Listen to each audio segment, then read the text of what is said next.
Sir नमस्कार।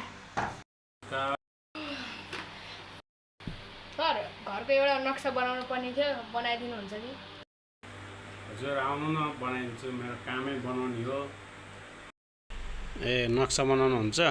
ल, यो तपाईँको घरको नक्सा म बनाउन गइरहेछु है। यो भयो तपाईँको जग्गा कति छ? 10 धुर। यो तपाईँको 10 धुरको जग्गा भयो होइन। यहाँ बनाउनु पर्यो मेन गेट है। मेन गेट बनाएपछि यहाँ बनाउनु पर्यो एउटा टोयलेट होइन।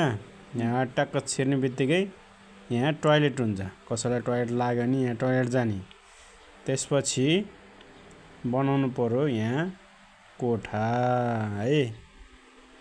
यो तपाईँको कोठा एउटा होइन।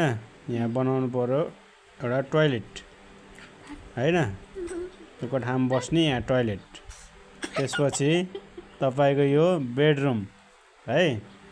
बेडरुममा एउटा यहाँ टोयलेट, एउटा यहाँ टोयलेट।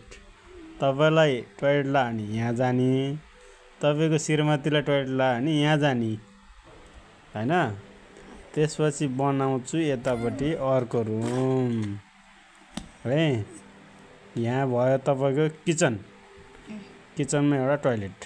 यहाँ खानासाना बनाउने, टोयलेट लाग्यो भने टक्क यहाँ जाने, टोयलेट गर्ने आउने, खानासाना बनाउने। तपाईँको यहाँ भयो खाना खाने ठाउँ। एउटा डाइनिङ टेबल, यहाँ एउटा टोयलेट, यहाँ एउटा टोयलेट, यहाँ एउटा टोयलेट अनि यहाँ एउटा टोयलेट। तपाईँहरू 4-5 जना खाना खाँदाखेरि टोयलेट लाग्यो भने एकजना यता जाने, एकजना यता जाने, एकजना यता जाने, एकजना यता जाने। बुझ्नुभयो? अब यो बिचको भाग, यो गल्ली होइन। यहाँ के गर्ने? यहाँ पनि यहाँ एउटा टोयलेट बनाउने, यहाँ एउटा टोयलेट बनाउने, यहाँ एउटा टोयलेट बनाउने, यहाँ एउटा टोयलेट बनाउने। घरमा केही कार्यक्रम भयो भने यहाँ सर टोयलेट बनाउने। घरमा धेरै मान्छे आएको बेला यहाँ जाने, यहाँ जाने, यहाँ जाने, यहाँ जाने, यहाँ जाने, यहाँ जाने, यहाँ जाने, यहाँ जाने, यहाँ जाने, यहाँ जाने। ल